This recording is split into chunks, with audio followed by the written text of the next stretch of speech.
Welcome to Muskegon Rising, a community service project of the Muskegon Rotary Club. Our purpose is to create lasting positive change. We've been doing that here since 1916. So, let's get started. Hello and welcome to today's episode of Muskegon Rising. I'm your host, Aaron Maike, and today I'm here with Arlen Dean Gaddy, the Vice President of Business Development at Erhardt Construction. Welcome, Arlen. Thank you, Aaron. This is exciting. What a great time to kind of come out and kind of just share with the club and be a guest. Thank you for being here. Lots of exciting stuff. I think, first of all, tell our listeners, how long has Erhardt been in Muskegon County? Yeah. So as a company, we've been doing work in Muskegon County for quite a while. If you look back to the Annis Water Treatment Facility with Grand Valley, we came in and built that just over a decade ago. About 5 years ago, we just had a real push into Muskegon County where we saw an opportunity to kind of come in and be a good neighbor, be a business partner, and do some work here. And so with kind of the foresight of our CEO and our senior leadership team, we decided to come over and see what was available in Muskegon County to really see if there's an opportunity for us to be a neighbor. And I'll just say that right now, Muskegon County is what I would call red hot, and it's been a gift that keeps giving. Yeah. Yeah, and you're ingrained in the community. We love having you here. One of your most visible projects has been the county courthouse building. Talk a little bit about that project and the significance in the community and what you did there. Yeah, well, I'll start out with why we're there and the project in and of itself. First, the voters of Muskegon County elected a new judicial seat, and so we had to go in and build a chamber for the judge.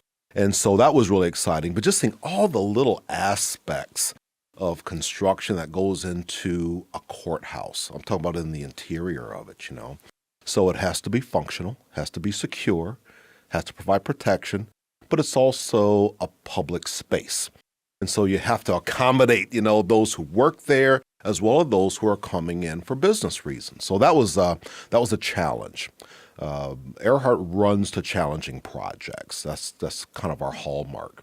On the outside of the building, what many of the residents of Muskegon County will see is just a new facade, new glass going on the outside, and it looks spectacular. I'm a little biased, but I think it just looks great, It really brings that building into the modern age, and so it's set up for another 50 to 75 years of functionality.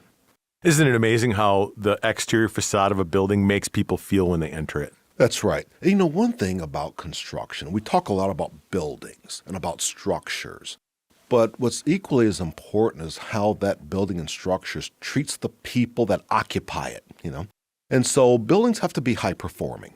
And you take a look at previously in that courthouse, there were some drafty spots in there, There's a couple of floors where you had, in the winter, snow kind of coming in through windows. And so that doesn't treat the employees very well. So we want to make sure that how the architects drew it and how the county, i.e. owner, wants the building to operate, we come in and build it so it kind of meets those specs. Yeah. That's amazing. So another beautiful project that you've done is the Muskegon Museum of Art. Talk a little bit about that project. That has some really cool nuances. Yeah, it's almost like an adaptive reuse, but you're taking this classic building that has a lot of rich history and a heritage in Muskegon County, but you're attaching something to it that's going to be new, futuristic. But the two have to blend in together. And I think the architectural team and the designer, they just did a great job with that. And so we were fortunate enough to be a part of the build process. One of the things that Kirk Hallman, the president of the Muskegon Museum of Art, shared with me, and I share this a lot because I think it's important, and that's that he said, banks have millions of dollars in their vaults. And we have millions of dollars hanging on our walls. So we have to protect the art And all of those artifacts, and all of the collections, the same way a bank has to protect all the money in their vaults and all the valuables, in the safe deposit boxes and so on. And so we take that seriously. Not only the structure of the building, but the humidity of the building, the HVAC, so all of those come into play. Our hope and our plan was for the MMA just to continue to be just this fixture, not just for the city of Muskegon, but for Muskegon County and really for the Midwest region, because the MMA really punches above its weight when you look at some of the exhibits that are in there, that are in the collection. And so we want to make sure that it's here for years to come, for generations to still bring their families, bring their children. When visitors are coming to Muskegon, we want that to be front and center so that they can come and experience the rich heritage of the arts that's in Muskegon County. That's amazing. And the work you're doing, I've said a couple times, we have a generational opportunity, and I think we're right in the mix of that for Muskegon and the waterfront developments. Your work and your projects are really revitalizing neighborhoods. How does that make you feel as an organization that you're truly helping rebirth Muskegon into this new, completely different city? Yeah. Well, it's always just this wonderful, wonderful opportunity when you can come in and just be an agent of change into a community that's really forward thinking. We're a business. We aren't a nonprofit, but we're able to really kind of do some neighborhood work in the structures that we build, the landscapes that we transform, and the skylines, that we develop across West Michigan. Once a project is completed, we want to make sure that it's something that the community is proud of, and that it's not just going to serve the function of the here and now, but in 10 years, in 15, 20 years from now, how can this project still be giving back to the community? How can the community still take part of it, and still feel that it's something that's theirs? Those are for public projects. We also work with a lot of private projects. So whether you're talking about a tool and die shop that's going to help bring jobs into Muskegon County, that's going to help keep families, here as residents, or whether you're talking about something that's a little more exciting, that has a little more polish on it, a little high profile, like the art museum, for instance, all of those projects are key to this community's continued revitalization and continued march into the future. I love your mention of being a business. And obviously, whether you're a nonprofit or a for-profit, if you don't have a bottom line at some point in time, you cease to exist. But it's what you do while you're trying to create that bottom line that makes the difference. And I think that touch and how you relate with your customers in the community is what makes the difference with Erhardt. That's exactly right. So we talk about, people, profits, planets, that triple bottom line. But that's real. And we're showing how that can happen right here in Muskegon County. And it's not just us. I mean, it's been happening here for a long time for a lot of what I would call established organizations founded in Muskegon County that understand that. You can protect the planet, you can help people, and you can make money at the same time. Absolutely. That's wonderful. So your office is in Frohenthal, and you've done some work in there. I just toured it after a meeting I had with the president of the Muskegon Community Foundation. Talk a little bit about that space. Wow, it's just beautiful with a overlook on Western Avenue. It has the potential to be a little intimidating because of the place that the Frohenthal has, not only in this community, but really in the history of performance theaters across the Midwest. It's an icon. And so we take that seriously. We first came into the Frohenthal to put in a new stage platform. And then a few years ago, we took out all the chairs, recreated the flooring, and then placed all the chairs back. So that was a big deal. What's happening now is in the Hilt building, just a little bit further east there of the Frohenthal. But it is just a fabulous, fabulous second level. There's going to be this canopy overlooking West Western. So it's going to be a real fun project. The foundation, the Muskegon Community Foundation here, they've just been easy to work with there in the Frohenthal to make it really, really clear what it is that they want and how we can get there. And so our office is actually located right in that building, so it made it very convenient. But we're just really excited about everything that's happening in the Frohenthal and that, we had the privilege to be a part of it.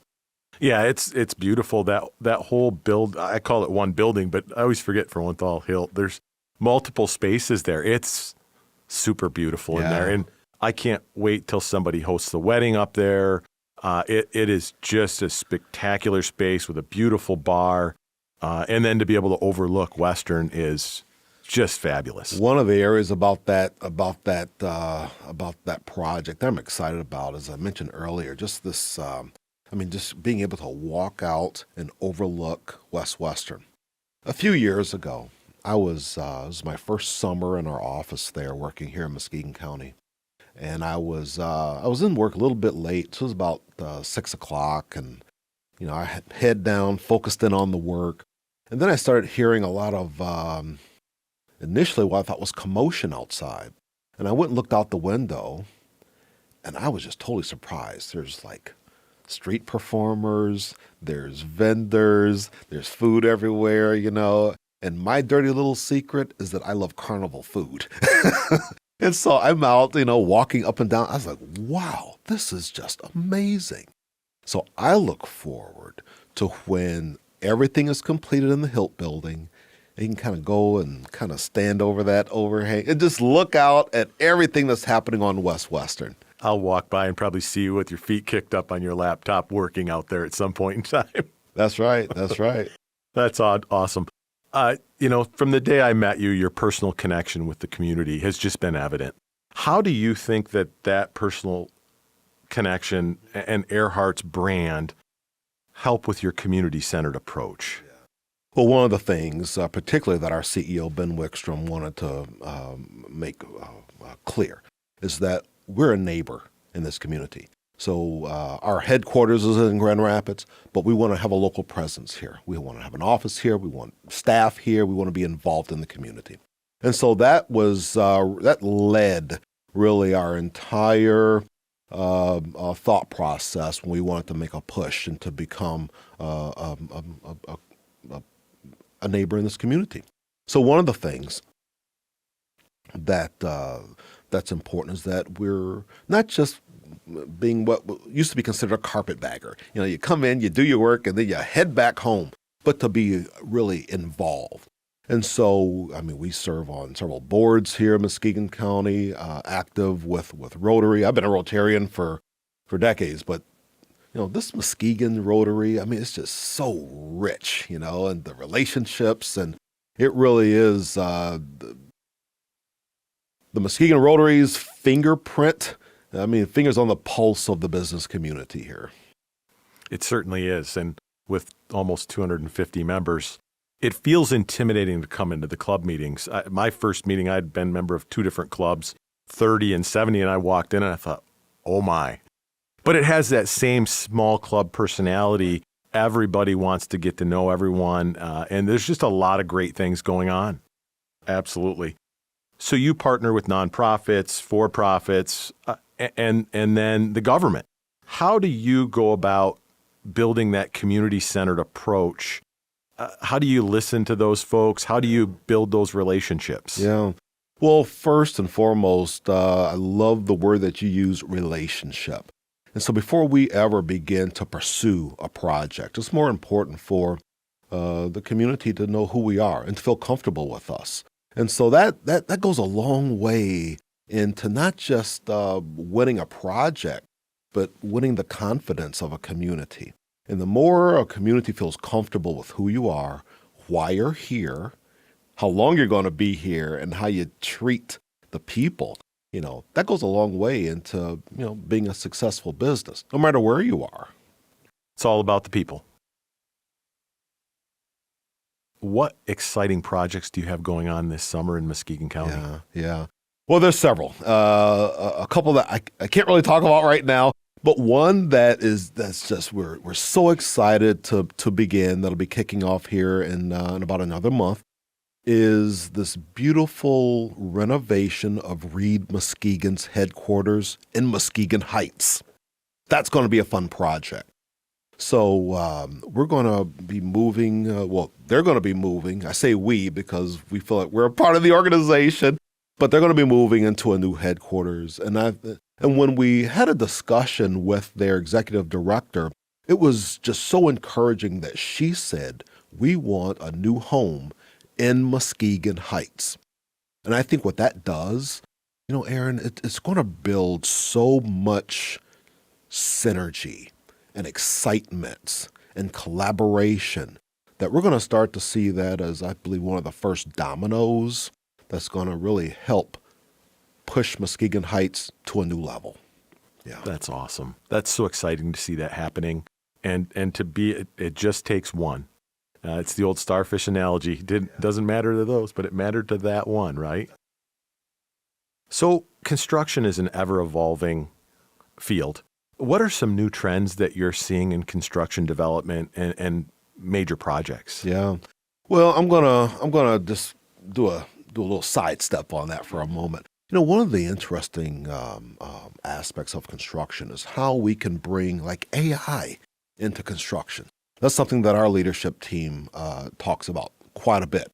Not just for the sake of having new technology, but if you can take any type of technology, and right now AI is really, really hot, and bring that into the construction process, whether it's helping with project meetings, whether it's helping us get an idea as to a rendering of a building before we actually start construction on it. There's just so many ways that technology and construction can come together to create harmony on a project. I wouldn't say that's a sidebar. That's the future, right? That's truly AI, the power of it. It's absolutely amazing. And if you're not using AI, thank you for the questions, AI. That's right. I prompted it. You're going to be behind. It's such a driving force. Do you have, how's your staffing? I mean, everything I hear this morning on the news, advocating for blue collar jobs, and more of our young adults are choosing to go into, construction related fields. That's right. Well, I'm going to share just a personal story with you for just a moment. So just give me just a moment, Aaron. But so we have, my wife and I, we have 3 children, 5 grandchildren, and our oldest grandson is just graduating from high school.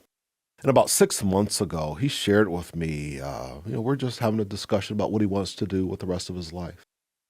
And he says, Dad, I think I want to be a welder. And my heart just started beating out of my chest. I'm thinking, his name is Marky. I said, Mark, I love it.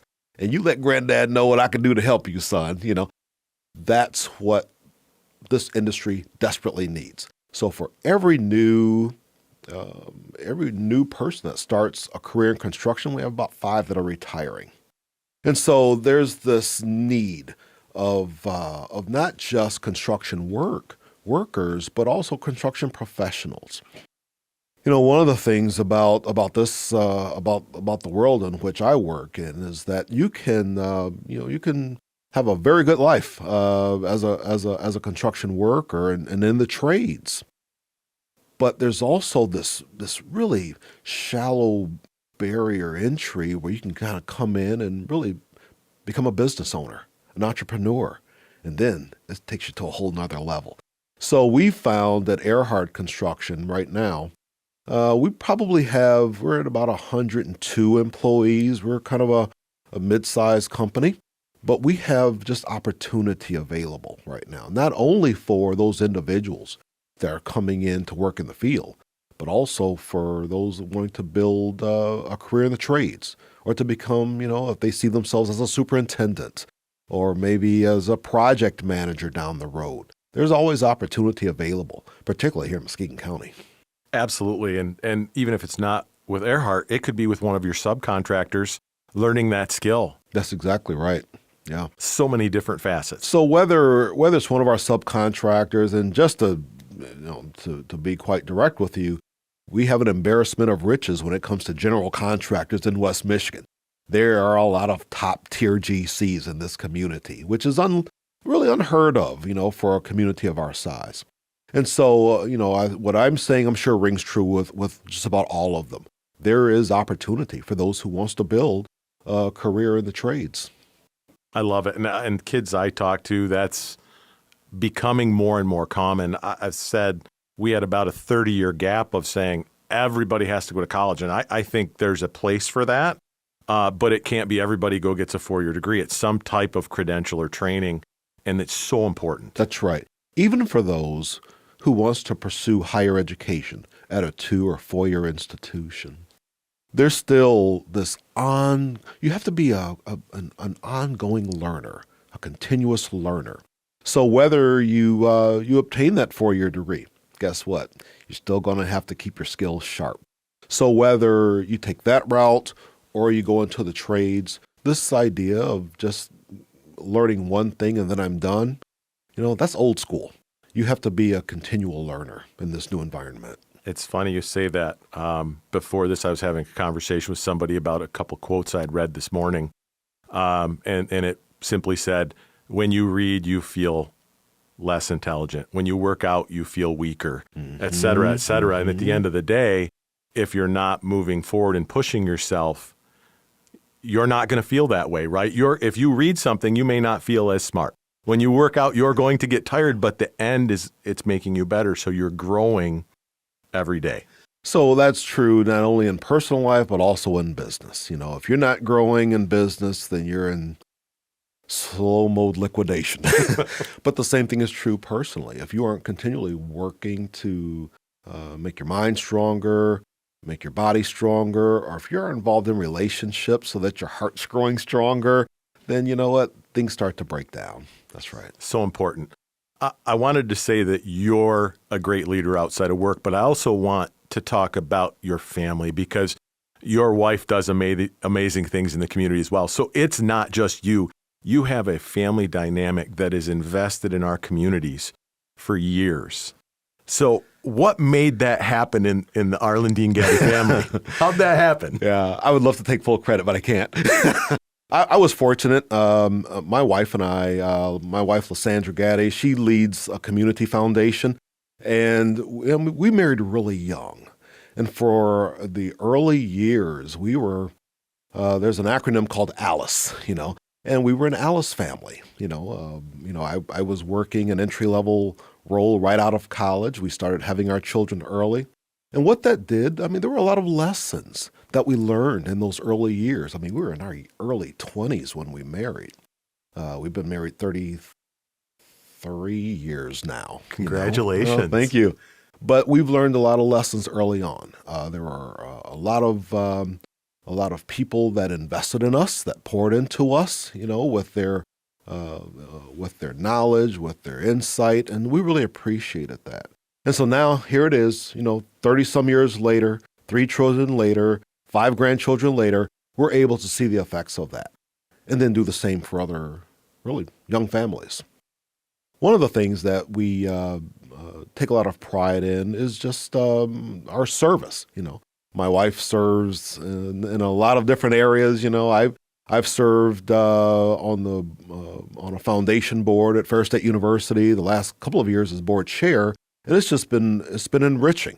So whether we're doing that or serving with the Arts Council, or there's always an opportunity for you to share more of yourself to help a community become richer.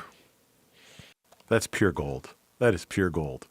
So think about a young professional just getting into business, wants to get involved in the community. What advice would you give them? Yeah. Well, I'm just going to kind of carry on from that last statement that I made. It's important that early on in your career, I call it you gotta go work second shift. So you work your job during the day, you're 9 to 5, but from 5 to 9, when you're able, you got to do something else. You got to give. You got to give of yourself, and that's something. Like I said, that's a lesson that I learned early in life, and it's enriching. Not only for what I learned about myself, but for some of those relationships that I built and the proximity that I had to other people who are in a place in their career where I wanted to go. I could see it firsthand and see how they would operate, And so it was really beneficial. Young professionals, I tell them all the time, two things. Number one, you have to continue to stay connected with those individuals that's in your peer group because you'll all come up together, and those will be the people that you'll do business with and that you'll work alongside of for much of your career. Secondly, everyone needs a coach, a mentor, an advocate, someone who's going to help their career. Coaches aren't designed to like you, but they are there to make you better, A mentor, someone who can see things that you can't see, And the advocate is someone that can really help walk you and introduce you and bring you through doors that otherwise wouldn't be available to you. And it's important as a young professional, you really seek out all three of those. Yeah. That's awesome. Arlen Dean, anything we haven't talked about that you want our listeners to know? Just a few things about me. My kids will say that I have a wealth of bad dad jokes that that I try not to share. But I'm a high school football junkie. I announce high school football ideally for a lot of Muskegon County schools. And man, you talk about high school football in Muskegon County. Everyone talks about Big Reds and just the rising of Mona Shores and how they've just really come online real heavy. But there's so many others, You think about Muskegon Catholic, Oak Ridge, and just kind of Sugars, those classic coaches, and Muskegon County football. It's really something. So November at Ford Field, state finals, you're bound to see some Muskegon County football, at Ford Field playing for state championships. I just love it. I'm with you. I've got a young son that plays for Shores, and there's nothing like high school football. That's right. It's truly amazing. Arlen Dean, thanks so much for coming on today. What a great story of success for Erhardt Construction in Muskegon County, and your message is so powerful. Thank you so much for being here today. Thank you, Aaron. Thank you for listening to Muskegon Rising, a podcast supported by our Muskegon Rotary Club.